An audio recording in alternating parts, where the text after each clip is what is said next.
In Chicago, you know that all sports rock. The Bears, Hawks, Bulls, Cubs, and Sox. Pick your favorite, you can choose. As long as the Packers lose. For everything you need to know, it's Bill Swerski Sports Talk Chicago. Bill Swerski Sports Talk Chicago. Hey everybody, welcome to another edition of Bill Swerski Sports Talk Chicago. This is your hosts Alex and Sean. On this episode, we're going to be talking about the Bears, the salary cap situation, spring training baseball starting, and more. But first, I'd like to thank our sponsor, the Rockford Ice Hogs. If you're not familiar with the Rockford Ice Hogs, they're the AHL minor league affiliate of the Chicago Blackhawks. What does that mean for you? You get to see the stars of tomorrow today at family-friendly, affordable prices. Season is going on right now. Make sure you head on over to icehogs.com, get yourself a hat, shirt, jersey, tickets, and more. Tell them Swerski Sports sent you. Alex, my friend, how are you doing on this fine Sunday afternoon? I am doing just fine, and I think that I speak for many people when I say I was a little sad. I must admit, the other night when USA lost in overtime to Canada in the Four Nations tournament, that was a heartbreaker. I feel like after the US didn't bury those chances, with Austin Matthews, you knew they were going to lose. And that was a bummer. Otherwise, I'm doing fine. But yeah, that stunk. Yeah, I mean, the moral victory, a healthy American squad probably wins that game. Yeah, and you know what? It's one of those things where you could say, okay, we have a bit of a chip on our shoulder because we have the Olympics coming up. And as we know, Olympic hockey, when it comes to international play, is the biggest stage of them all. So maybe USA Hockey redeems this. I just feel like after watching that tournament, that regardless of the outcome, hockey had a huge win. Canada might have won the tournament, but the game of hockey in general had a huge, huge win because for like the first time in the United States, we saw it just completely overshadow the NBA All-Star game, which has completely lost its luster. And then obviously, no one ever really likes the Pro Bowl, but I mean, even so, it's not like the NHL All-Star game was getting people, talking and raving about it. This was big. I mean, this was real competition at the highest level with the highest intensity. It was making headlines everywhere, and the ratings were great. Like people bought into this, and hopefully that helps grow the game.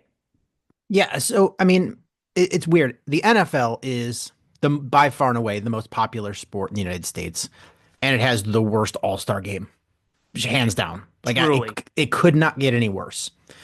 Um, and the NBA, I don't even know when it sort of started fizzling, but when I was a kid, the dunk contest and the 3-point contest were awesome, and the All-Star Yes. game was fun.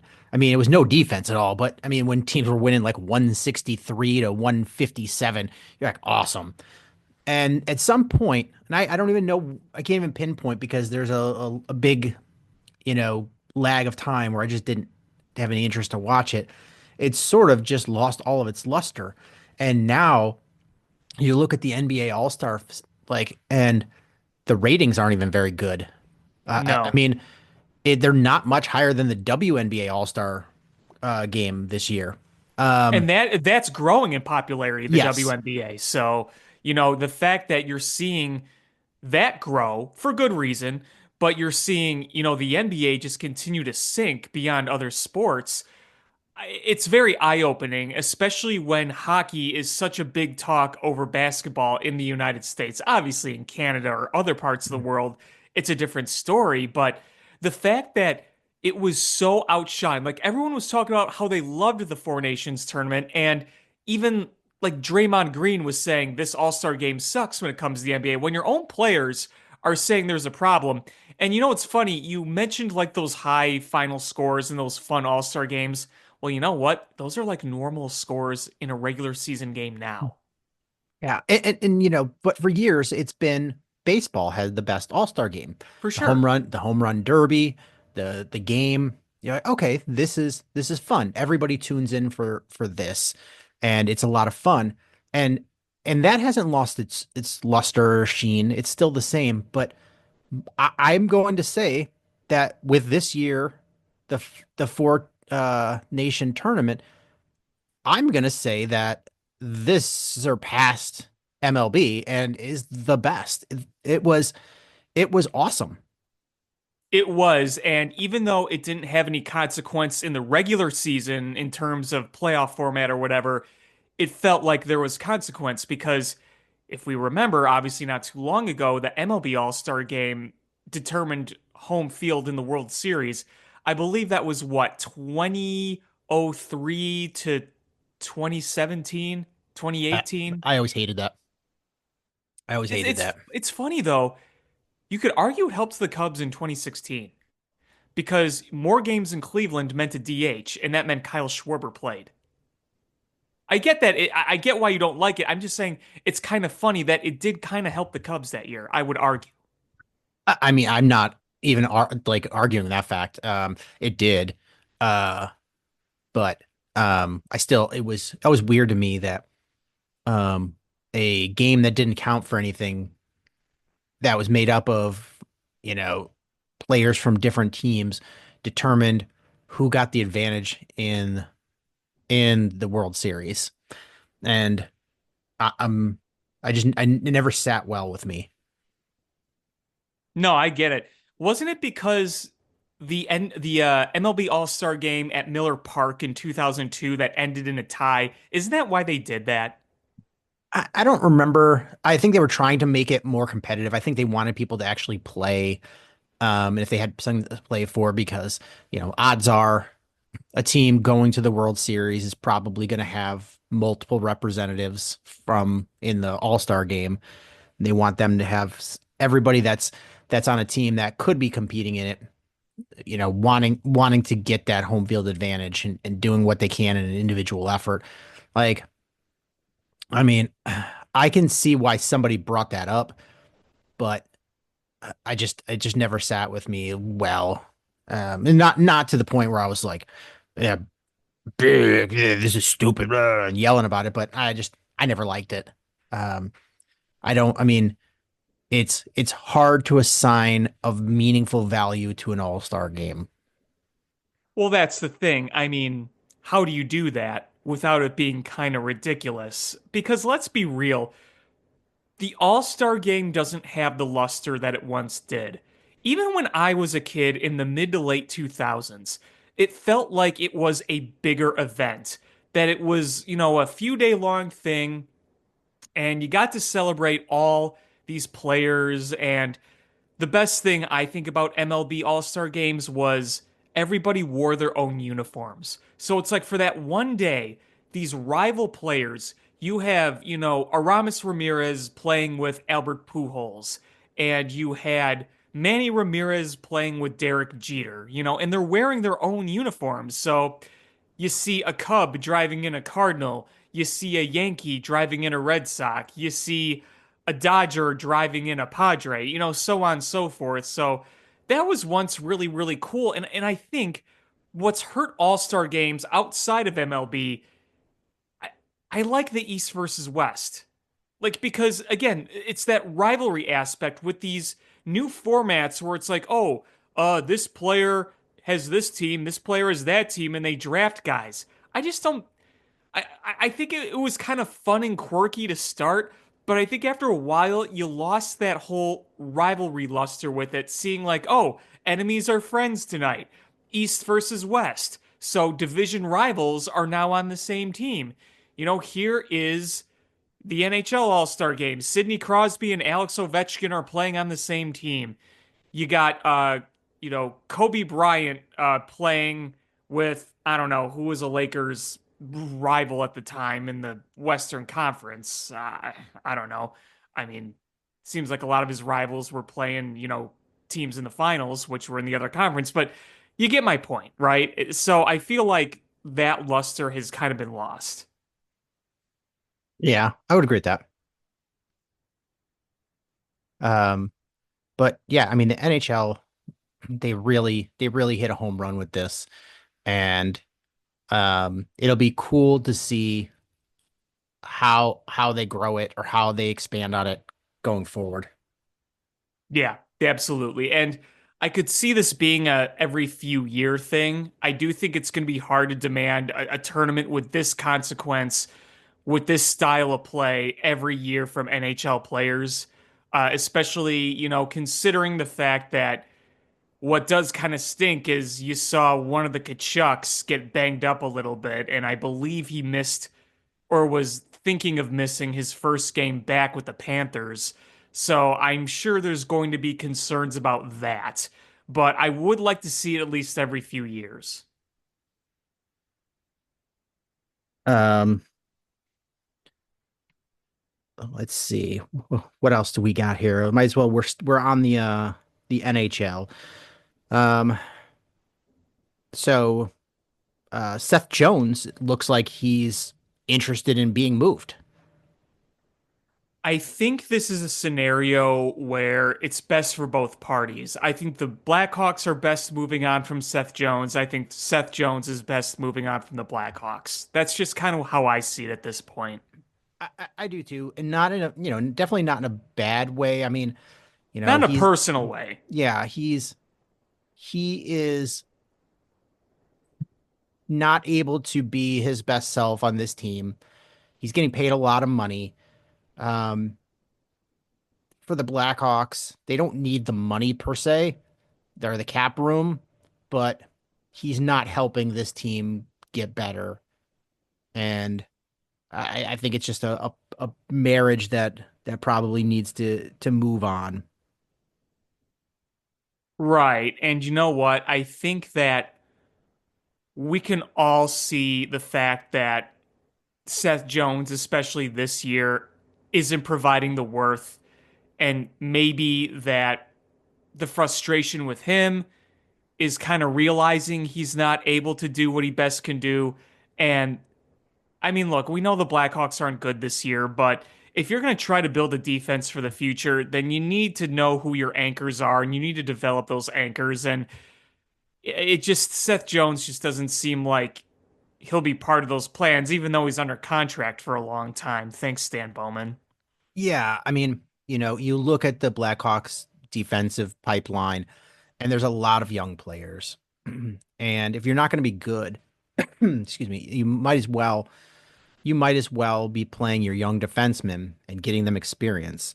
You've got uh uh possibly Levshinov coming up um that could use those minutes. Sam Renzel, um, you know, and the guy's got what, 5 more years on the contract? Yeah, it's albatross. Um, and it's not right now because they're bad and they're just paying people to be here and they have so many young players. But in the coming years, you don't want Seth Jones' contract. You don't want to. Why it's smart to get rid of it now is now it doesn't matter. But you don't want to be painted in a corner where you need to get rid of Seth Jones to give an extension to, your young players. And you're like, okay, now we're starting to get up to the salary cap and we got to pay these young players and we've got this stupid Seth Jones contract. And then in that case, you're giving away a player or a pick to get rid of him. Right. Uh, you know, you don't want to be painted in that corner where everybody knows what you have to do. Right now, there's teams that are like, yeah, we could use him. He's going to be an improvement on our score, a scoring defenseman. We could really use this in a playoff run. But Right, right. um and he's in his prime. So uh get strike while the iron is hot. Who cares if you get anything for him? Just get him off the books, pave the way for young defensemen to come up, get him off your books. And it's I think it's just the right thing to do. I agree. It's it ends the last of the crap that Sam Bowman left you. Sam Bowman. Stan Bowman. Stan Bowman. Sam Bowie. We do not speak his name. Yeah, it's the last of his parting gifts.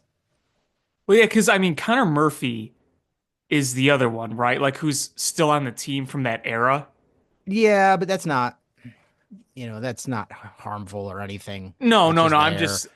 I'm just saying, like, you know, outside that, really isn't anything from that era left. Yeah, I mean the one, yeah, it's Seth Jones is The the notable one. the notable player that you're like, okay, here that guy is $9.5 million for multiple years on our books, and we don't want that. Right.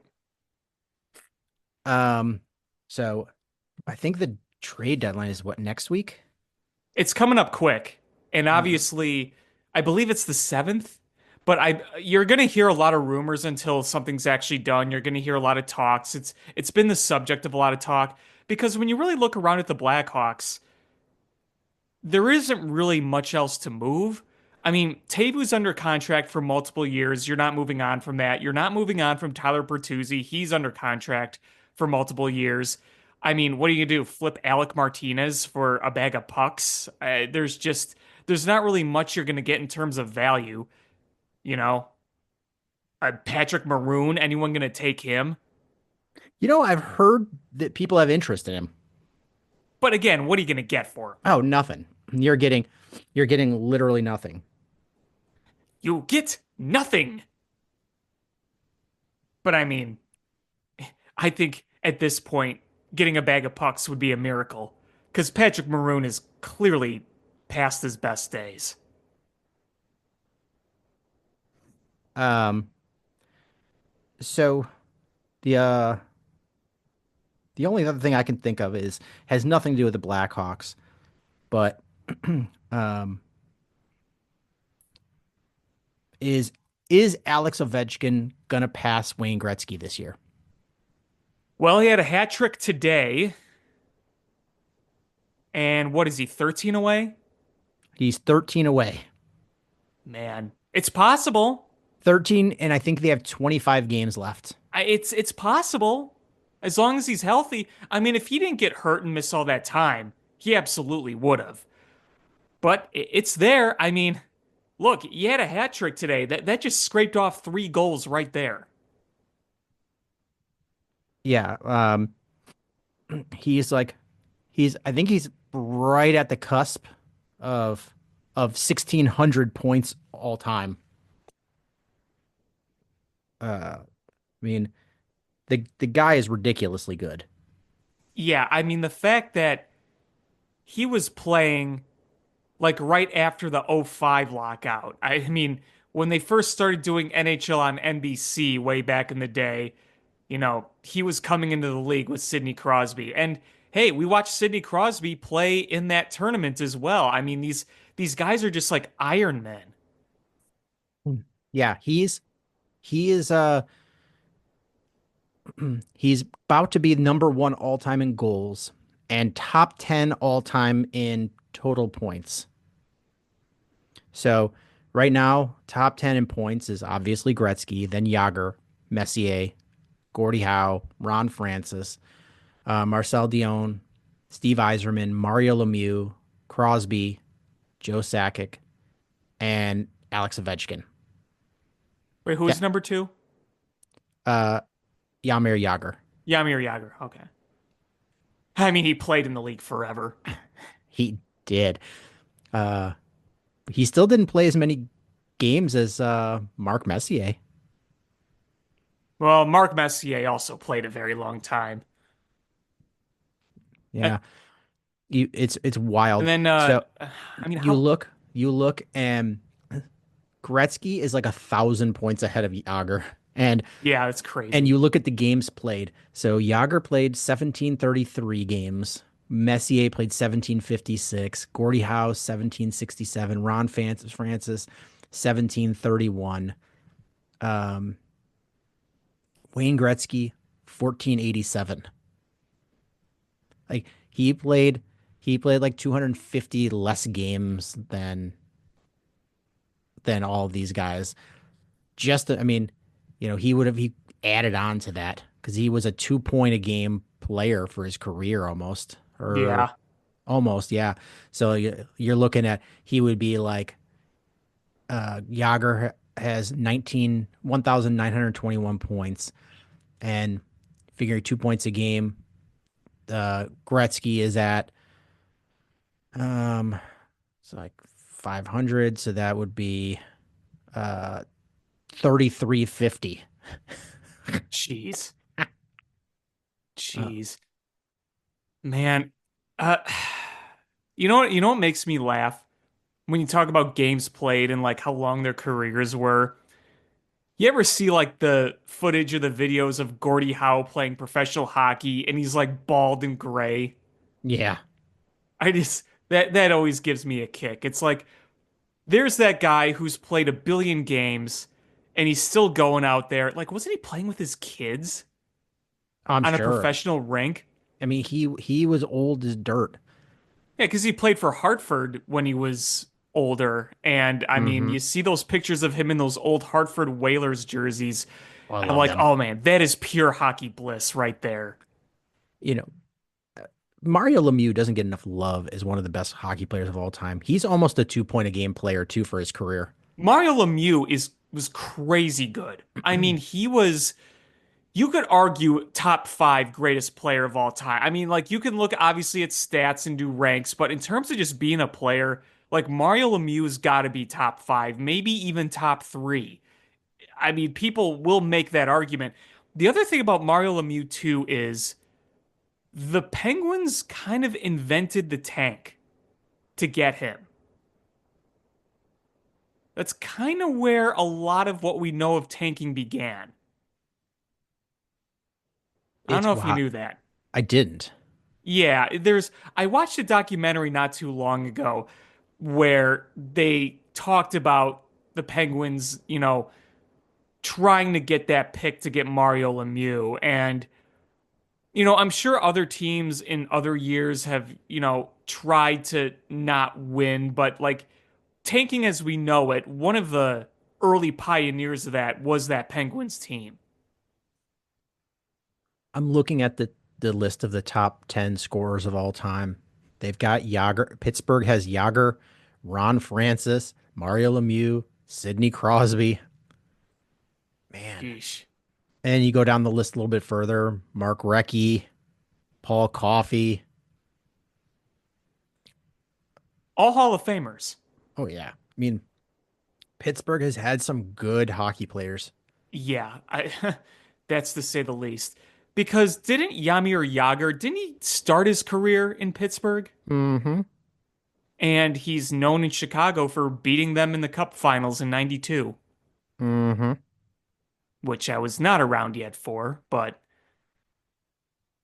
for those of you who don't know, I the mean, Blackhawks won that every was that single was playoff game. Yager and Lemieux. Yeah, yeah. The Blackhawks, what, they won every single playoff game that got swept in the finals.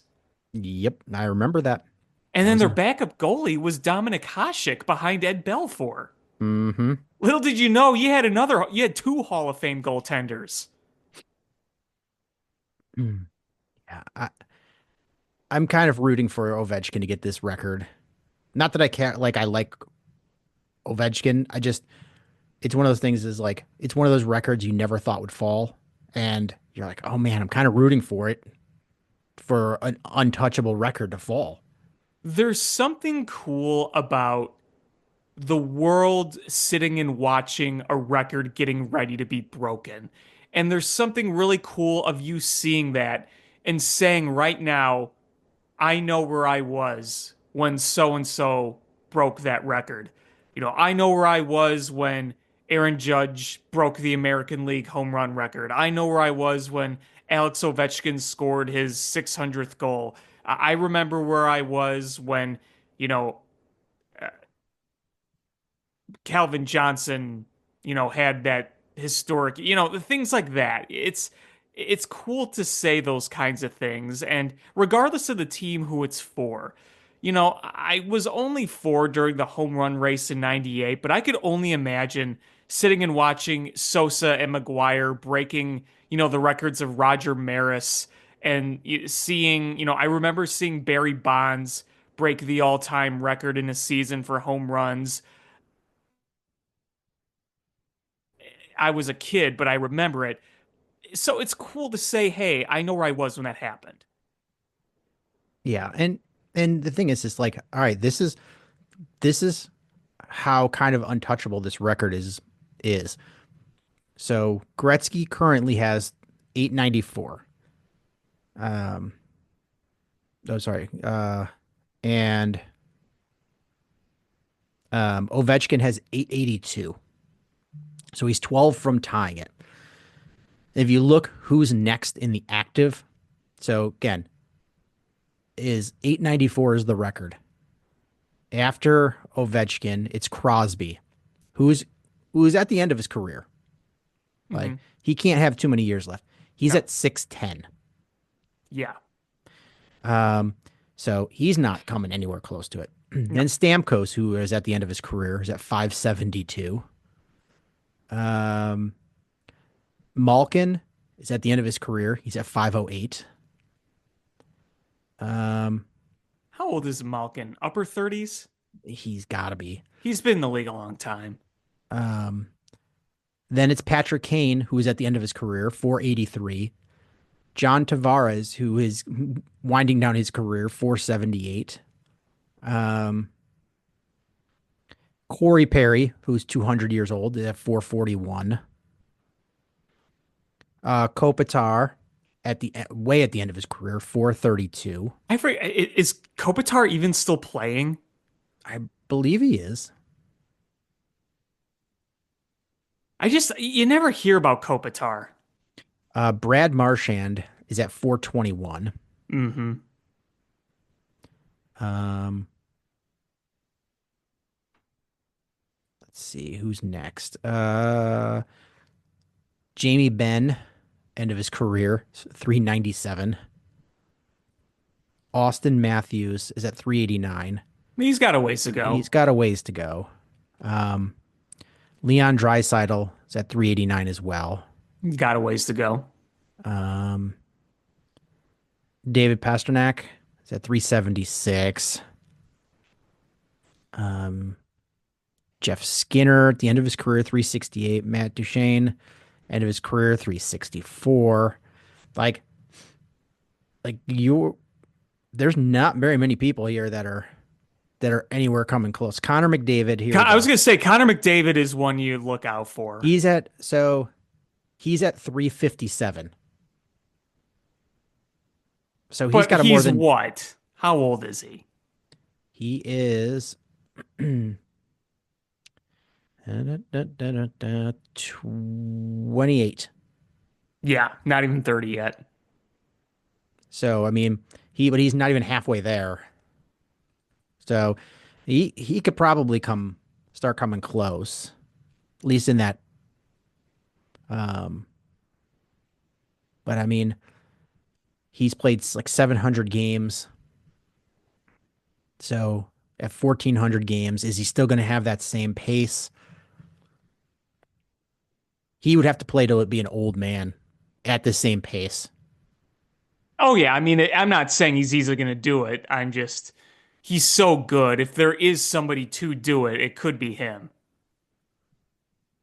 Yeah, I mean, Kucherov is not that far off on that pace. Um, And I do understand that, like, with Alex Ovechkin, like, goal scoring is his thing. Like, yes, he's not an assist master. He's not that kind of player. He is a goal scorer at the purest level. yeah, and just doesn't slow down. I mean, there was a No. couple years where he fell off a little bit, and I think people started to write him off as a pursuit for the record. But boy, he just bounced right back after a couple seasons, and he is a man on fire, and that it's not just empty goals either. Is his team is really good. Yes. Yes. I mean, so he's playing really well, and he's leading a team that's um that's doing extremely well for uh Um, I mean, do they have the best record in hockey? No, I haven't looked in If a they're while. not best, they're second best. I think they've been going back and forth with Winnipeg. Yeah. Looking, they currently have the best record in hockey. So yeah, he's playing on the best team in hockey, and he is God. Um how old is he now? Ovechkin? Yeah. Well, he's got to be around that 40 mark, right? Oh, he's got to be. Um, His hair's all gray now. He's kept it unlike Gordie Howe did, but it's like Gordie Howe in terms of being gray. yeah, da. Looking quick. He's also in the one, two. He's also seventh in goals in hockey right now this season, And and he's missed all that time. he missed all that time, and That is he wild. is he is going to turn 40 this year. Yeah. Some Yeah. players just age like fine wine. And you see a Yes. lot of that in hockey. Like every generation, you had those players that just played forever. You know, we talked about Gordie Howe. Then you had Wayne Gretzky and Mark Messier and Yamir Jagr. And now we got Crosby and Ovechkin. Like, man, they're like tanks. They just last forever. Yeah. I mean, he would if you go goals per, if you take the number of goals he scored per game, like his average, and you multiply it times the number of games that Leon Draisaitl has played, they're right neck and neck for goal leader. Yeah. And you know, Leon Draisaitl is in his 20s, Yeah. and they would both be leaps and bounds ahead of anybody else. Hmm. Yeah, it's you look at it. So Ovechkin's played 41 games this year and is seventh in scoring. The guys in front of him, 57, 58, 57, 56, 57 games. Wow. That's crazy. He's ridiculous. We He's may never absolutely. see another goal scorer like that again. It would be hard. It would be hard. Um, I mean, because he's an all-time great scoring, wizard. Um, let's see. What else do we got? Uh, so baseball's back. Yes, it is. Yes, it is. Eh, It is. It has been nice watching some spring training baseball on my TV again. Nice seeing Sloan Park and all the fans out there. I would have loved to have gone this year, but the timing is just always so bad. There's always so much going on this time of year, but I need to get it back there because the only other time I've been to Cubs spring training is back when they played at Ho Ho Com, and I want to see Sloan. yeah, I keep meaning to go, and it's um, I don't like traveling in the like. I like traveling when it's nicer out. Hmm. Because flying in this weather, you have no idea what the weather's going to be in Chicago, and it could be a blizzard. You can't get out or can't get back. Yeah, Um, but I keep meaning to. I have friends out there, so it's like it wouldn't be a big deal to go out there for a quick trip. sure. Um, but I just haven't. I've never seen spring training. It's fun. It really is. It's such a chill, relaxing vibe, and you get to see some of the players and you get to meet some of the alumni. I have a autographed baseball and a picture when my dad and I met Fergie Jenkins after a game. He was out on the concourse and that was really, really cool. I think Lee Smith was out there too, but like he wasn't there when I was there. Like he was off doing something else quickly, but like there was a booth for him to sign autographs and shit. Um, and it was really nice flying into Phoenix Airport. That's a really, really nice airport, and It's you know, big. it's very big, but it's not a dump like O'Hare. Like it's actually nice. You see all these other airports. Like you're flying into this beautiful, beautiful building and area when you go into so many of these places, and then there's O'Hare. just this wild conglomerate messy place. And if I don't know if you've ever tried to get a an Uber or Lyft out of O'Hare, it's like a maze to try to find where you need to go. Yeah, it really is. It's blech. Yeah, it's a nightmare. Um and then there was like I finally got help finding where it is, and then the person was very nice and helped me, get into an Uber, and it was an odd hour, and I was like, "Can I give you a tip?" And she's like, "They watch on camera. I'm not allowed. You're not allowed to hand me a tip." And I was like, "What if I just set it in the trunk of this car?" She's like, "Well, if you left something in the car, I could reach in there and take it." I was like, "Oh, okay. Here's a couple of dollars." Uh, like it's so weird. Like a drug deal. Yeah. But I mean, Midway is kind of a dump too, but at least at least it's compact enough where, you know, your baggage claim is right there and you walk right out and there's like your pickup spot and it's easy to manage. Minneapolis is the airport. That they've got this giant mall that like if you took that mall and just put it outside somewhere as a regular mall, you'd be like, "Oh, it's a really nice mall." And you're like, "Oh, that's just in the airport." It's not the Mall of America, right? That's No, no. Like the mall, they got the Mall of America too, but they got some mall inside there. It's like a smaller mall, but it's really it's a nice. nice mall, yeah. Like it's not like all stupid like magazine stores. Like they've got like little independent shops that are like, operated and by like real people, not a Nice. company. And they've like the benches there look like they're made out of like they look like they're trees shaped into a bench. Hey, it's nice. I love it.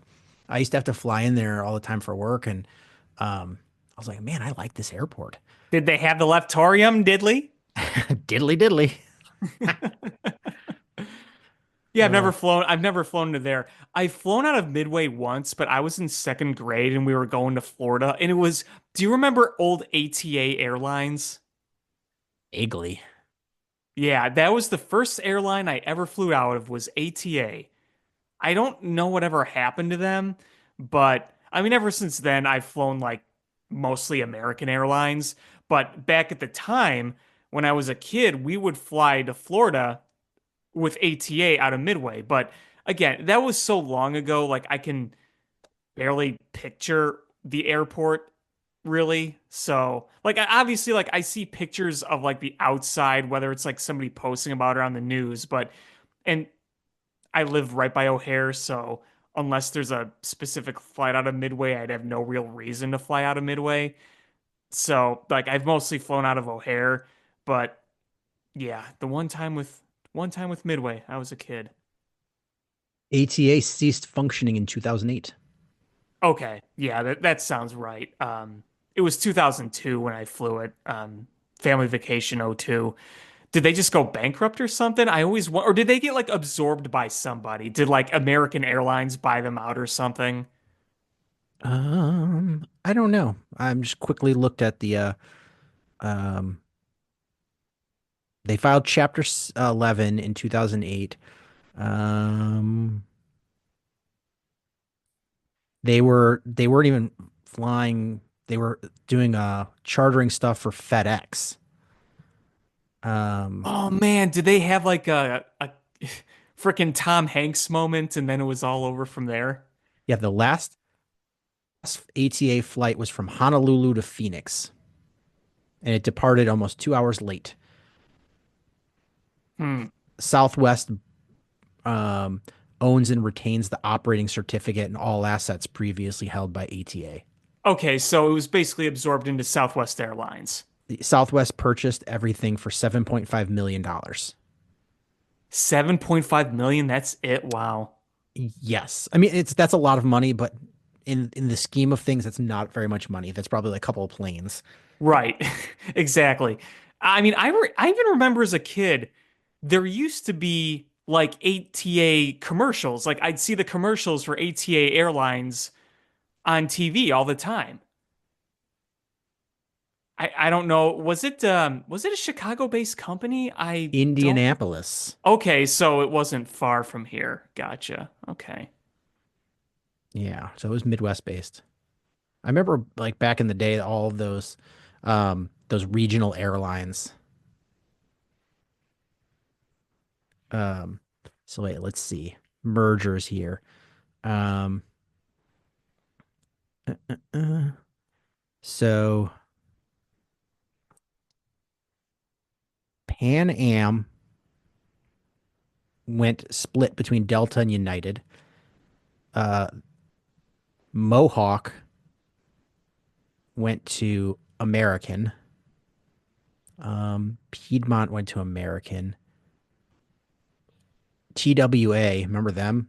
They went to American. Ozark, TWA. Trans World Airlines. Oh, okay. Yeah, that does sound familiar now. Yeah, ATA went to Southwest. Um, Jet America and Horizon became Alaska. Virgin Air America became Alaska. Um, Reno Air became American. Air Tran was known for crashing.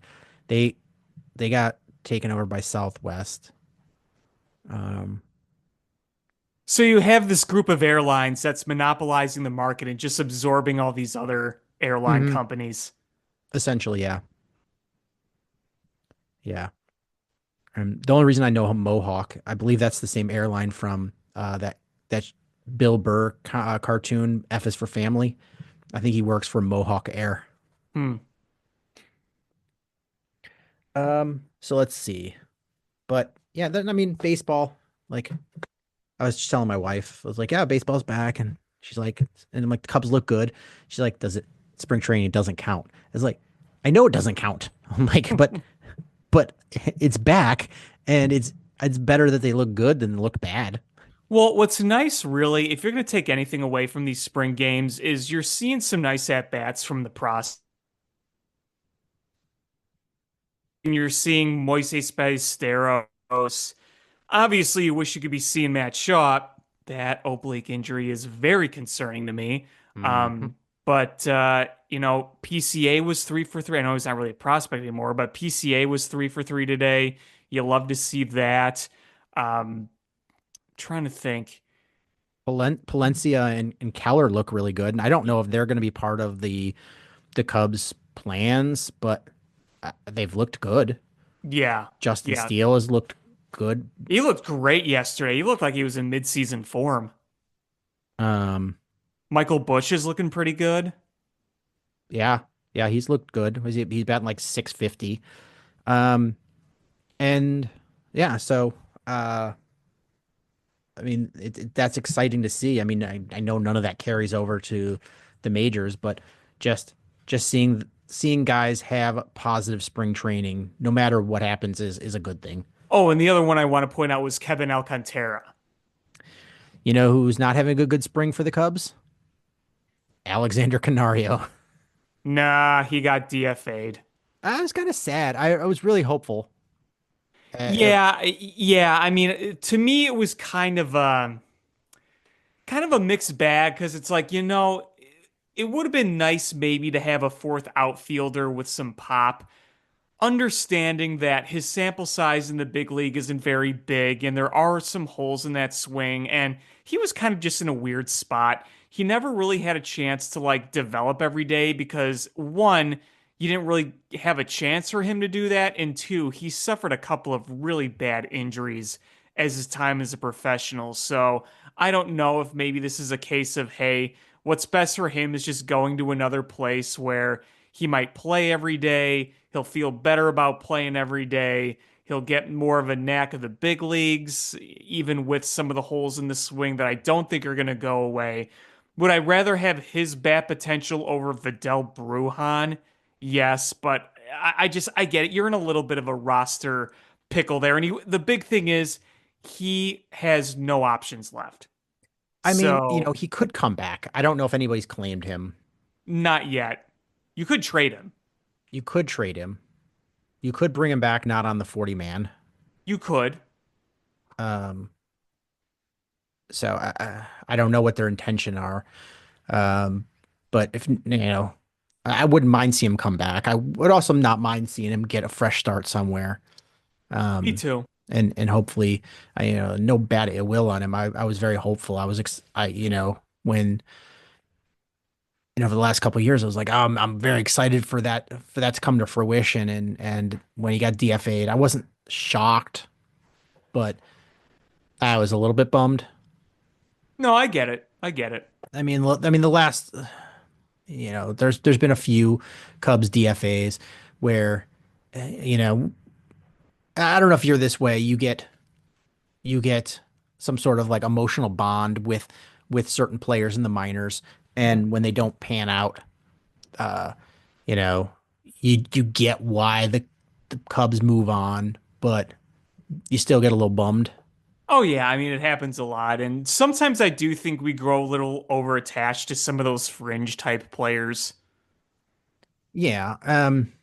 And the just over the years, there's been a bunch that I've gotten attached to, and just they've never panned out. And you the Canario is one of them. I was like, oh, this is going to be our big bopper bat, and wonk wonk. Well, and I know some people are bummed, especially because, you know, he's DFA'd.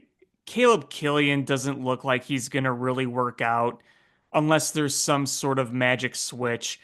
What makes people, I think, a little especially bummed with that is those are the assets you got for Chris Bryant. Yeah, but Chris Bryant also didn't pan out either for Oh, in that no. trade. No, no, no. And frankly, I'm of the camp of look, we could look at the trades from 2021 and PCA is looking like a win. Kevin Alcantara has a lot of No promise. matter what happens with PCA, I think that's a win. Yeah, I think it is. I mean, you're It's because not going, yeah, you didn't sign Javi Baez to a long-term contract. Uh, thank goodness. No offense, Javi, but thank goodness. yes, I think that was a win in itself. And if PCA, even if he doesn't reach the potential that we hoped, even if he's just a regular contributor, an average player that's a plus fielder with an average bat, like with his speed and on base percentage. I mean, his on base, terror. Like, you're like, okay, I'm looking at that as a win, no matter how the career goes. Right, exactly. And you know what? When you make these trades, guess what? Only a small handful of it actually work out. Oh yeah, I mean, trades don't always work out, and in fact, they rarely do in baseball. Well, How many especially with times? prospects, yeah. I mean, how many times have you seen? I mean, look at the Cubs White Sox trade with, um, where we got Madrigal. Like Oh yeah, the that Kimbrel trade, that yeah. didn't work out for either team. No, it didn't. It Uh, really didn't. that's I would say that in Major League Baseball, a majority of trades don't work out for anybody. Like, No, it's rare to hit on a lot of prospects like that. And keep this in mind too, when the Cubs made those trades in 2021, it wasn't exactly a great seller's market.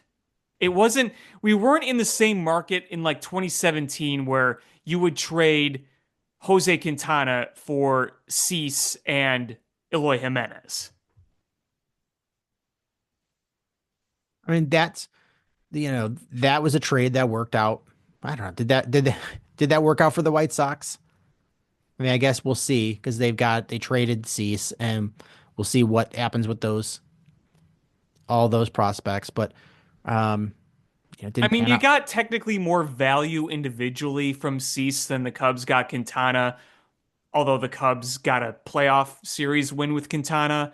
But I mean, the Cubs didn't get the guy they were trading for, and you got a really good player in Cease for a number of years on the South Side, and Eloy Jimenez didn't really work out, but you had some glimpses there. Um, you look at a win-win trade was the Cubs, yeah, for Aroldis Chapman and Gleyber Perez.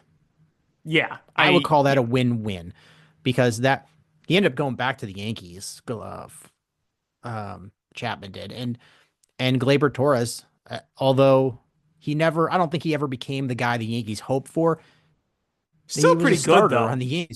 He was a starter on the Yankees for a long time. Like that's a win. And I believe he You was an traded, all-star his first few years. yeah. The Rizzo trade with Alcantara.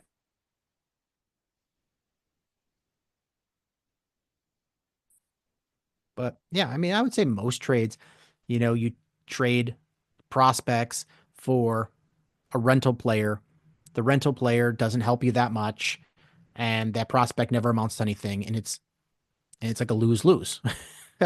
Right. Um, but that's just baseball. It's a really hard, when you're trading um, lottery tickets for known prospect or known and those known commodities. There's a fickle sport. You move to another team and that production just could dry up and you're not that same player. Right. Even going, for half the year you've been great and then you move to this other team and suddenly you're garbage the rest of the season. Mm-hmm. It's weird. Um so I was looking so I'm going to read you the what's probably the Cubs roster. They're for position players. Mm-hmm. Bush, Horner, Swanson, Shaw, Suzuki, Hap, Tucker, PCA, and Amaya. Mm-hmm. Right? That's Mm-hmm. so I went through and I looked at what their composite of their projections are. So the steamer projection, some other projections, and the composite of that. And um, if you average it, this is the Cubs slash line as an average. 251, 328, 415, 742. I How do mean, you it feel? feels kind of right. You're not great, but you're technically above average. Yeah, with Bush, I mean, Tucker is obviously your, looking like your best. 270, 362, 486 with an 848 OPS. They have Suzuki with an 800 OPS, which I would be very happy about. Um, Hap with a 760. Um, Shaw 727, Swanson 718, Bush 743, um, PCA 701. Uh, I was like a little bummed by it. I was like, okay, I don't know how if this is maybe this wins the division, but maybe, but I don't know how this fares against um, I you know, also think that some of those projections are a tad on the conservative side because if you say Suzuki 800 OPS, I mean, the last few years he's been above that. So, like, if you were to do like an over under, I think Happ and Suzuki, you put a little over as long as they're healthy and doing what they've been doing. I think Matt Shaw, for a rookie and like the Dansby Swanson ones you read, I'm like, yeah, those sound about right. but all right, so I read you those. I did it for the White Sox. And I have no idea what this White Sox lineup is going to look like. I just took a guess.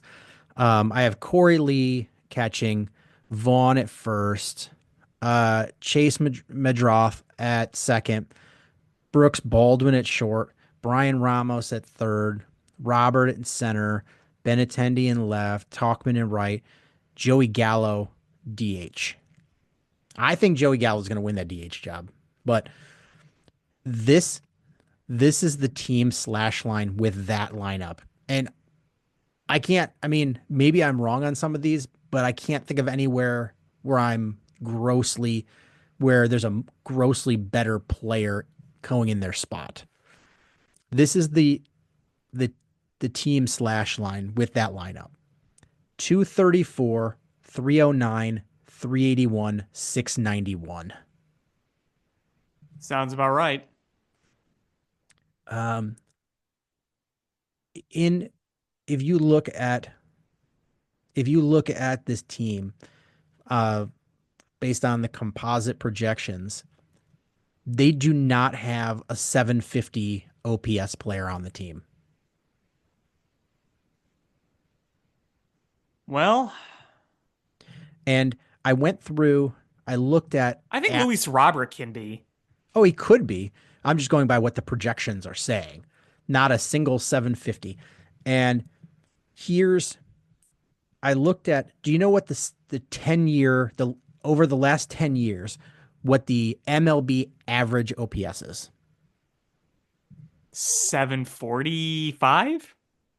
731. No, sorry, I didn't mean 45. I meant to say 725. It's 731. Over 731. Okay. over the last 15 years, it's 726.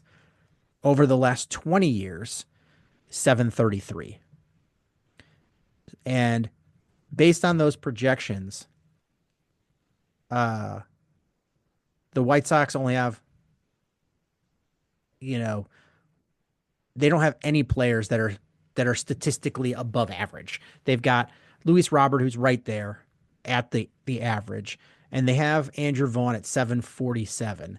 I would not put that statistically above. I put that like in that window of average. Yeah. Um, Corey Lee 648, Brian Ramos 627, Joey Mm. Gallo 690. And this is the Joey Scalo slash line that they're projecting. 185, 303, 387, 690. How many home runs? I think it was 23 or 24. That all sounds about right at this point. Yeah. And I'm like, I don't know like where somebody said that based on the White Sox projected lineup. Hold on, let me see the exact wording because I texted it to Gary as a good laugh. Let me see. Um, ba-da-ba-bum.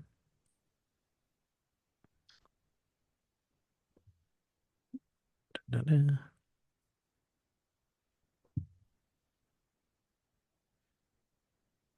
Come on, where the heck is this?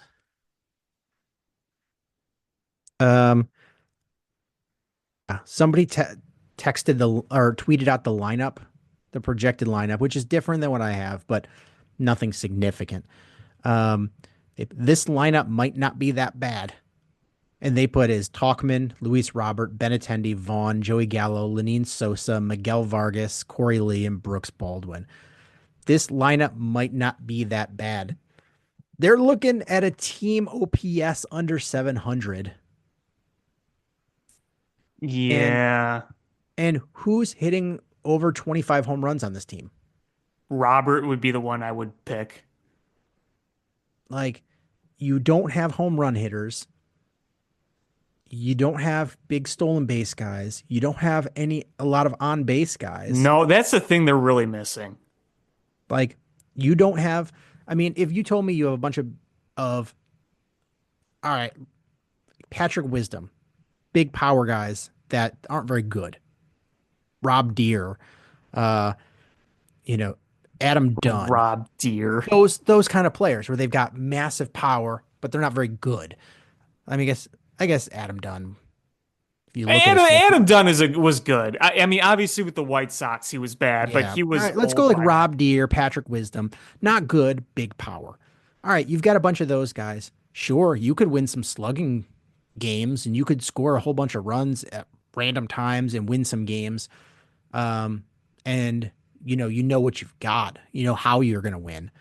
The wind blows out and you've got a chance to win any game. Uh, if you've got contact guys, good base runners, okay, you can win some small ball games here and there. You've get on base guys. You get, um, you know, there's this team doesn't have any of those guys. No, no, they don't. I mean, who's going to draw you a ton of walks in this lineup right now? It's not Benintendi. It's not Andrew Vaughn. It's not Corey Lee. Oh, okay, Mike Talkman will, but I mean, Mike, based on this projection, Mike Talkman is going to have your your highest on base percentage based on the projections. now what's Luis Roberts' projection? His slash line 246, 298, 438, 736. Not super. Not super at all. I know we know he's capable of doing better. He is capable of doing a lot, but will he? I don't know. I mean, last year he seemed just super checked out. Um, I mean, a lot of it could be on this team. The culture has been terrible. Oh yeah. Now, do I think it will be significantly better under Will Venable? Yes, I do, but I you can only take that so far. I mean, you can have a great culture if you don't have the talent, but I do think that if Will Venable changes the culture for the better, the good players you do have, you're going to get more out of them. For example, Luis Robert. Yeah, so they have him. They project him with 552 at bats. So playing a good chunk of the season, um, with 25 home runs, 77 RBIs, and a sub 300 on base percentage. I know he's not the biggest on base guy, but you would at least like to see him hit like 270 with like an OPS nearing 800. And they're projecting close to 200 strikeouts. Wow, that's a lot. That's a lot. Um, you know, like I know he's susceptible to Kang, but if he's hitting 35 plus home runs and has an OPS of 800 plus, you'll accept those more, but you don't want to be not doing that and striking out a lot. yeah. So, I just, there's not a lot of power on this team. Uh, Joey. Oh, I'm sorry. I take that back. They they project 9 home runs for Joey Gallo. But Hmm. not very many at bats either. Yeah, yeah, yeah, yeah. Um, yeah, a lot of 74 Ks though. Um, like so, I just don't know where the power's coming from. Um, yeah, so they're projecting 8 home runs for Talkman, 13 for Benintendi, 22 for Vaughn, um, Sounds about right. 12 for Vargas, 6 for Lee. Like where like they're not like this team unless the pitching is just outstanding. Like I just don't know how they get better. Like this team is going to be real bad. Yeah, I mean, they're not going to win a lot of games. I do think, though, that their pitching infrastructure makes it at least interesting to see that, hey, maybe Jonathan Cannon has something. Obviously, people will be watching Noah Schultz in the minors, who is like the best left-handed prospect in baseball. He's got real amazing stuff. I'm sure we'll see him at some point. Um, I think from a pitching side, there is intrigue right now with the White Sox. He's You're talking mostly because of Mike Clevenger, right? Oh, God. What is with their obsession with that guy? He's cheap. Yeah, I mean it's a minor league deal, but He might make this. He might make this team. it's possible. I mean, no other team wants him. Nobody wanted it. I mean, remember his first year with the White Sox where he actually pitched pretty decent? Nobody wanted to touch him with a 10-foot pole. Nobody Uh, else will employ the guy. yeah, I mean, I know. So it's a minor league contract with a non-roster invite to spring training, but um, but I believe he said he was willing to go to the bullpen.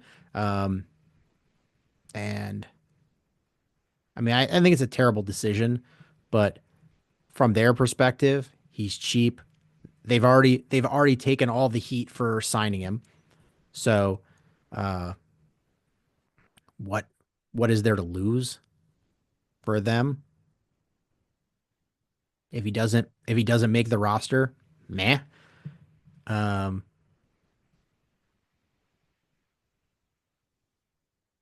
Yeah, just Yeah. Here's from SouthsideShowdown.com.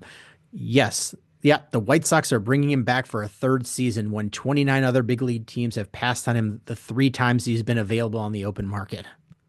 And at the trade deadlines. Mm-hmm. Uh, yeah. So I mean, I'm not a fan of it. I can see why they did it because they've already taken all that heat. Like, We're what else are immune people to gonna? your tomatoes. Keep throwing them. We will make tomato sauce. I just picturing Chris Getz like trying to be all puff chested, standing as just all these Sox fans are launching tomatoes at him and they're just going all over him. He's like, ha ha ha, I am so used to this. You cannot hurt me. John Shriffin's like, come at us, bro. uh, hey, did you hear some of the rumor things About around what? White Sox ownership? I did. With the so John Ishbia, whose brother owns the Sons. Phoenix Suns and their corresponding WNBA team, the Mystics. Whatever their WNBA team is, that he owns them too. Um, he's been a very minority owner in the White Sox. We don't know how much because the White Sox don't release the minor ownership um, information, but he was a non-voting member, non-active, just a partial owner. Um, and he was making a bid to purchase the Minnesota Twins, and he withdrew that, which, from what I'm reading, the Twins were looking to have new ownership by the start of the regular season. So this threw them for a work. So, and then suddenly he's purchased more interest in the White Sox. And his side has not released a statement, but the press person for the White Sox said, "Oh, this is no big deal. Nothing to see here." But I I can't see how this is anything but a a clear and present path for him to buy the White Sox Well, and yeah, I be the mean, controlling owner. especially if you're turning down buying full like majority of another team to do that.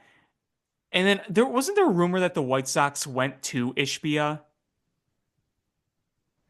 Um, I've heard that. I don't know I don't how know how true it true is. that is, but But when we have a value, I mean, I know there's like different online markets that'll give values of what each team is worth. Was it Forbes or whatever?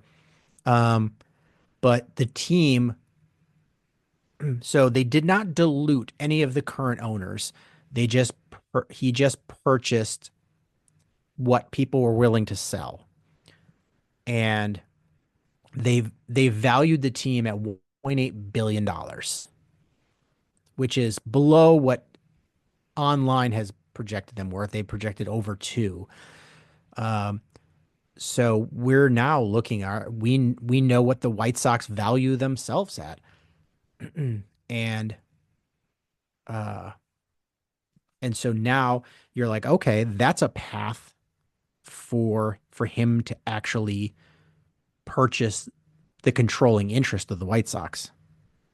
right. I mean, why would you buy more and then not do that? I mean, especially because my understanding is if you're a minority owner of the White Sox, you can't cash out. I mean, you cash out by selling, but you don't really get any of the benefits or like, you don't get any money being a minority owner. Um, so according to Forbes, Jerry Reinsdorf only owns 19% of the White Sox. So they must have A lot of, many minority owners. yes. Like a lot. But it doesn't matter. You're all under me. We're not going to be in the Shohei Ohtani race. So he owns 40% of the Bulls and 19% of the White Sox. Um, so that would mean if he owns 19%, he's the controlling interest. Uh, let's see, then times 1.8 billion. So to buy all 19% of Jerry's shares at the valuation, he could do it for $342 million. That isn't really much in the grand scheme of things for the money No, that they have. I think he's worth like $6 billion. Yeah, he's a wealthy dude. Like that's, and he's a baseball fan with deep pockets. He loves baseball. I think that would be very good for White Sox fans. Is he local too? He's not from here, but he lives in Winnetka. Gotcha, gotcha. Okay. I knew I he think was in Winnetka. I just wasn't sure if he was from here or not. I think I heard he's from like Tennessee, but or something. He lives here. Gotcha. Okay. So I mean that makes sense for him to buy a team here, not in Minnesota. So I just I mean this is hard for me to believe that this is anything other than him consolidating. Um, you know, if it might be the easier path is to start buying up the minority shares, the small minority shares that are willing to sell. So not forcing anybody to sell, and they didn't dilute the shares. So it's if you wanted to sell, he was buying it. He's like, here's what the team is valued. Whatever percent you own, I'll pay that percentage of $1.8 billion. And he bought whatever was offered, and plus what he owns. So I'm curious of how much he actually owns now. Yeah, I am too. But I don't think we're gonna get that answer right now. No, but I wonder if that's going to be they Reinsdorf sells his shares, so then Ishbia becomes the majority owner, and then he just starts gradually purchasing more and more of the team. Yeah, it could be. Um, trying to see if the internet has any sleuthing. Look to your Uh, left. Look to your right. One of those people is a White Sox minority owner. I mean, there must be a lot of them if the majority owner is 19%. Right. Because Um, the Ricketts probably own what, like 80% of the Cubs? It's something around there. I don't know. I know the Tribune still technically owns a small chunk of it. Obviously, it's not much, but. And then, we've gone over the McCaskies many times. The McCaskies own 80%.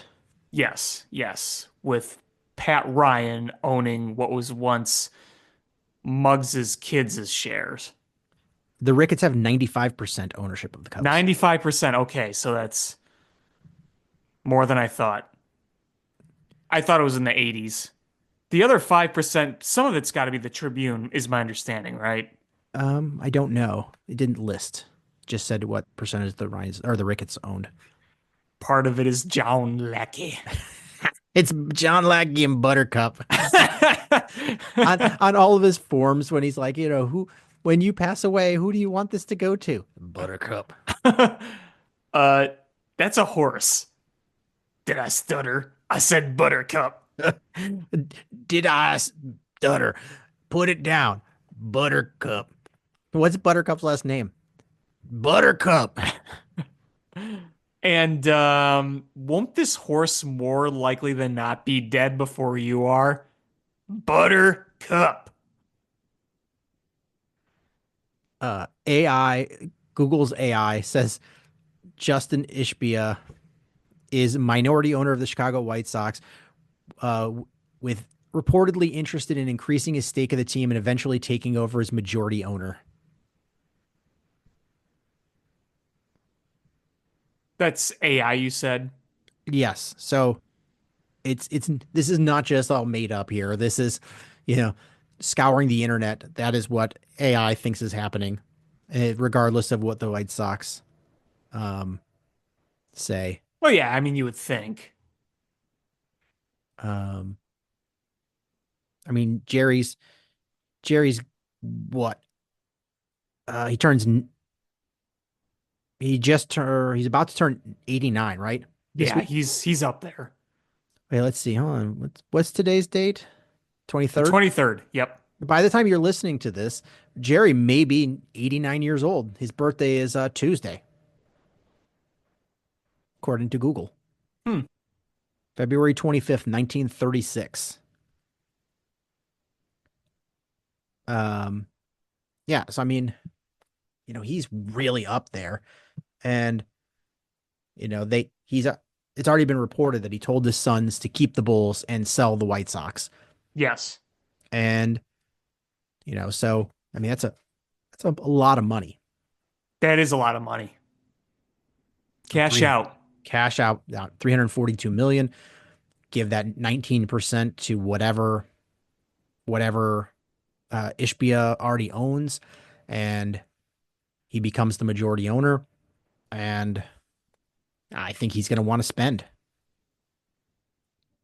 Yeah, I think so too. I mean, based on what we understand of him. I mean, his brother's spending in Phoenix. Not well, but he is spending, yes.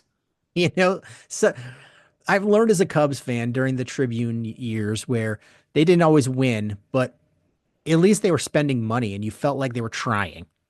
Even if it didn't happen, it's sometimes you're just like, hey, at least they're trying, and I feel good about that. We need to sell more pumpkins at Gallagher Wee. Uh, did you see that the next Blackhawks game is going to be Frank Pelico's last game? Yeah, after all those years, I mean, he was playing at the old stadium before I was around. Oh yeah, I mean he's been doing it for what 30 years. Yeah, yeah, more than that. Maybe Uh, just over. yeah, so happy retirement to Frank Pelico. Yeah, this will be the first time I live now without Frank Pellico being our organist. I mean he hasn't been doing it all the time. They've had fill-ins, but Right, I think this is official now. He's hanging it up. right. Um, the Bulls Crud. crud. Let's wrap this up with little Bears. Um, Unsurprisingly, DeMarcus Walker and Gerald Everett were released. Yeah, and I know some people are upset about DeMarcus Walker, and I wouldn't have minded him like for depth, but I don't think it's a loss that's going to greatly impact you either. I like DeMarcus Walker, but again, he's not an He elite was player. underperforming for that contract. Get that money, do something better with it. He's taking snaps away from other players. You could use that money elsewhere. He was making a good sum of money. Gerald Everett seemed surprised that he was released. Hmm, And his comment was like, It's a lesson learned." I'm like, "What lesson? You stunk. Like right. you took a bunch of money and you stunk." So those were really unsurprising. Um, but it leaves me curious. I don't think the Bears are going to be done making cuts because you have an underperforming roster, a new coaching staff, and a renewed sense of making the right football decisions, which means that Georgie Porgy is probably less involved. So then Good. it leaves you with, all right, um, I have four names. Or I'm sorry, five names. Five names here that could be surprise, maybe not surprising to some people about cuts. And give me your thoughts here. Okay. Cairo Santos. Yeah, I mean, I love my guy Cairo, but we know he doesn't have the strongest legs, so I wouldn't be overly shocked if he was. Especially he's making like $4 million. Yeah, he's being paid solid money. And yeah, and we're seeing more and more the era of big leg kickers. Yes. And Yes. he doesn't have one. No. Um, so I would not be surprised if he is gone. I don't need to cut him. I mean, so right now with Walker and Everett gone and the cap official now, we're at $80 million in cap space. So A lot of uh, money. A lot a of lot, money. yeah, a lot of money. Um, and wait, let's see where they rank in the cap space here. Currently, one, two, they're fourth in the NFL in cap space after those cuts. Hmm. And right in the same ballpark as everybody but the Patriots. Patriots are just drowning everybody else out, but they're right in there with the Raiders and Commanders and the Cardinals as the top teams. But Santos, uh, Santos is making a good chunk of money. $4.26 million is his cap number. So I would not be shocked if he is gone, or at least they give competition. The other one, Kevin Byard. His cap number is $8.5 million for this coming season. I like Kevin Byard, but that's also a lot of money. Yeah, that's a lot of money for an older guy. If they keep him and he's the starting safety, I'm not going to be mad that I'm they not don't need either. this I thought big. he had a solid year. Yeah, I think he had a solid year. But if they decide to cut him and move on, I'm not going to be sad either. I don't think he did anything exceptional. For $8.5 million, I want better safety play. It's replaceable, but it's not necessarily like needs to be cut worthy. Um, Next one is I wouldn't say cut. This would be a trade. DeAndre Swift. You And think they're going to trade him? um I think it's a possibility, especially and I'm going to give you a name of somebody that I think would absolutely replace him. And this again, this is nothing against DeAndre Swift. I like DeAndre Swift. I bought or I got as a gift a jersey of DeAndre Swift. Mostly because I had a Swift Bear shirt. Uh, but it's Travion Henderson, the running back from Ohio State. I think you can get him in the second, maybe even the third round, probably the second. And he would be your Jahmyr Gibbs. I'd take that. So he's a guy that can get a lot of carries, and he's a speedster, can catch, and he could be your primary back, take over for Swift, I think. And he'd be on a rookie contract, cheaper, and that would free up a lot of money for you to do things with. Not that you necessarily need it, but gives you I think you could probably get a like a fourth or fifth rounder um for DeAndre Swift and then use that money you save elsewhere. Can we do like a mass forget me type thing, like they do in Men in Black, and you go to Saquon Barkley and the Eagles and the Bears, and you alter everyone's memory saying, oh, hey, that cap space is actually going to Saquon Barkley on the Bears. So it's like, oh, guess what, Saquon Barkley? You're actually a Bear. Can we do that instead? That would be awesome. Next one, Ryan Bates. I mean, I don't think he's a bad player. He's just hurt. Uh, Yeah, and you're gonna need depth at that line. um, so I'm if they think he's healthy, I don't want him to be a starter, but if he's your primary depth at guard and center, like all three of the interior positions, okay, cool. But if he's not healthy, I just want you to part ways with him and cut him. If he's healthy, I mean, if he's healthy, they might keep him because they traded for him. But like you Our- said, if they keep him, I'd much rather he be depth. uh, the next two are my more surprising ones. One, Cole Kmet. Oh no. And not that he's bad. I think you could probably trade him. Um, Why would you do that though? um, it's has he performed to that contract? Well, I've had some gripes with Cole Kmet in the past, but I think the past 2 years he's shown you his value. And I mean, they didn't target the guy for much of last year. It'll be interesting to see what Ben Johnson sees when he goes back and reviews all the tape.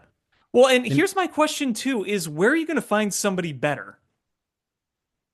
that tight end from Penn State. You're going to use a draft pick where you're trying to build a line on a tight end? I'm just saying this gives you money to sign veterans. Um, but I'm not saying it's a definite. I'm just saying that that's a possibility. And then my last one uh, is Tremaine Edmonds. Well,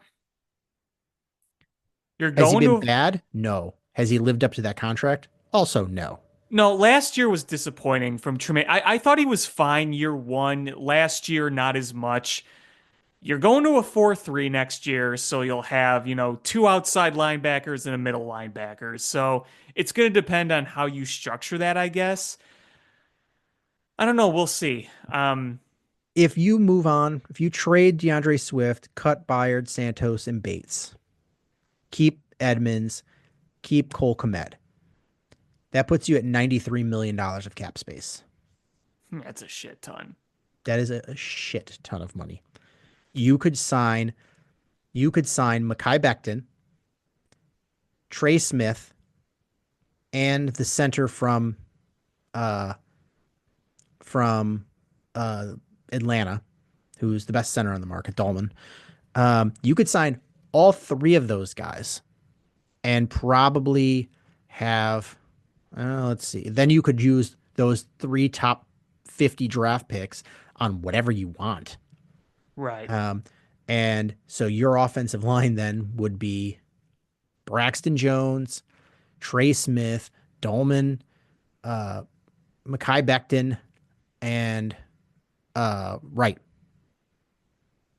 Like that's on paper, that's a really good offensive line. Hell lot better than what you had. A hell of a lot better.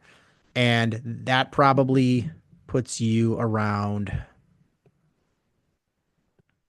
444. With these cuts, you're looking then at 90, 9. You would still have about $49 million left to spend. I'm sorry, but I have this really funny vision that you're calculating all this with like a tax calculator. I got the crank. I'm looking and I put my glasses down at the bridge of my nose and I'm pulling up the little ticker tape and I'm looking at it. Uh, I'm like, and if we sell some pumpkins at Gallagher Way. So you could literally, if you make all these cuts, you could spend stupid money to fix your offensive line and still have a shit ton of money. So you could go out then and uh and I guess at that point you would need to bring in a safety. You could do that. You could find one in the draft. Yeah, and I'm You'd have, fine with that. all right, so you need to replace some depth on your line because you got rid of Bates. I think you could do that with the draft and some like low cost $2-3 million players. Okay. Yep. Cairo Santos, you'd have to replace. So you're looking at like $1 million to replace him for a young kicker. DeAndre Swift, you're probably replacing him with a draft pick. So, I mean, really, you've vastly improved your offensive line. You would need a number 3 wide receiver, an edge rusher. So you need edge, wide receiver 3, tight end 2, and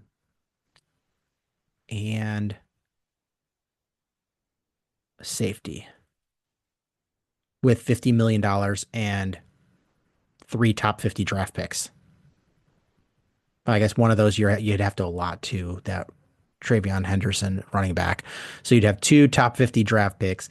You'd get edge it with one, and you could probably grab a wide receiver in there, and then you would have your all of your third, fourth, fifth, sixth, seventh rounders to get a tight end and a safety and $50 million. Very, very doable here. Yes. Very doable. There's some good cap number movement in here. And boy, I mean, we saw that cap increase that they reported, and that's significant. Yeah, it was a big jump, and that it's funny because that's really going to help like the Saints who were stupid over on the cap. Um, so let's see, where does this officially leave teams with the cap space? The Saints are still over 47 million over the cap. So this brings it down to one, two, three, four, five teams over the cap. Now with that number going up.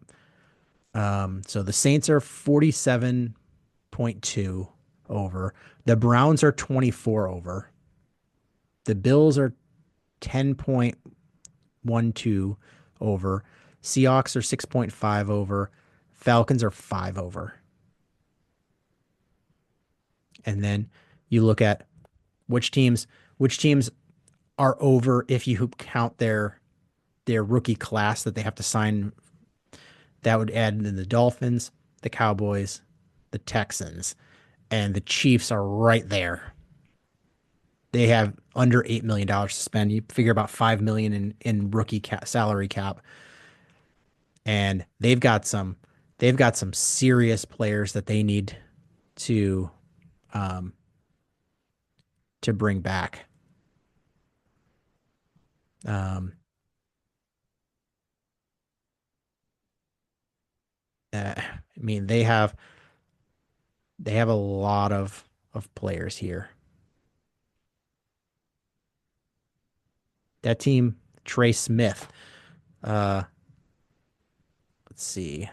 Um, dun, dun, dun. Cole Hardman, their wide receiver, Kareem Hunt, Juju Smith-Schuster, uh, Samaje Perine, their running back, backup quarterback Carson Wentz, DJ Humphries, their left tackle, Joshua Uche, their edge rusher, Marquise Brown, the wide receiver, Justin Reed, their safety, DeAndre Hopkins, their wide receiver. They're all unrestricted free agents. And they have probably $3 million to spend as is. It's making me think that, maybe they are going to let Trey Smith walk. Well, Kelsey's coming back, so Did he make that decision? I mean, I don't think there's been an official announcement, but people with sources are saying everything is pointing to him coming back. I don't know if there's really been an official or not. That's what I've been seeing. I haven't been paying too much close attention, but I would be shocked if he doesn't. me too. Me too. I mean, they asked Taylor Swift, shortly before the Super Bowl. I think it was like during the 2 weeks off. Maybe it was like during the championship game if they thought he should retire, and she's like, why do I think the best tight end in the league should retire, or something along those lines. Hmm. Um, so he's got her support, and he's got endless amounts of money. Like he's just gonna go back and try, and they lost rough in that Super Bowl. I think he probably wants to try one more time to see if he can go out on top. Had they won the Super Bowl and gotten a three-peat, I think he might have hung him up. Yeah, right off into the sunset. And then there was the meme of Kelsey yelling at Andy Reid, like he was right in his face, and they Yeah. made the freaking caption, "I was supposed to propose tonight."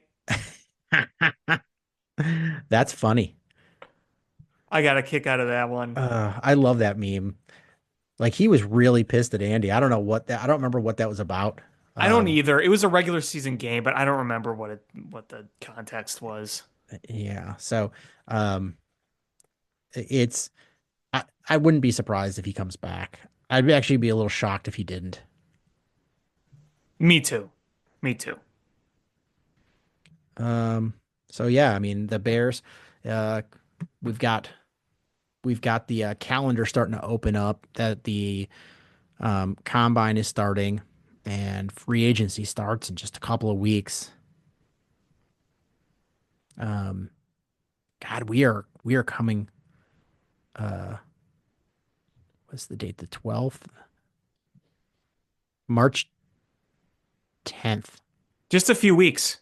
Yeah, March 10th. So we are looking just a couple of weeks, and we are at the legal tampering period.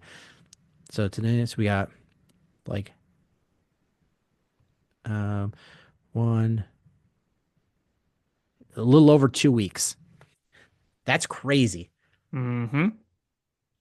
Um, Man, I think the Bears are going to be big players early on.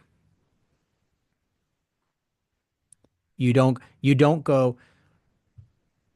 have that much space, have that disappointing of a year, spend that much money on Ben Johnson, and then not try to make a splash.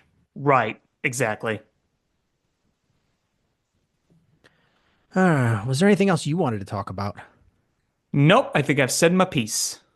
All right, well, that's going to do it for this episode of Bill Swerski Sports Talk Chicago. I want to thank everybody so much for listening. Please hit subscribe however you listen to podcasts, whether it's iTunes, Stitcher, YouTube, Google Play, Spotify, etc. Share this podcast with your friends. That would grow the show. Follow us on social media at Swerski Sports, Facebook.com/Swerski Sports, SwerskiSports.com, or ShyFanPat2 for Alex on Twitter/X, or AlexanderJPatCreative.com for all the cool stuff that Alex does. And again, thank you so much for listening. And until next time, bear down.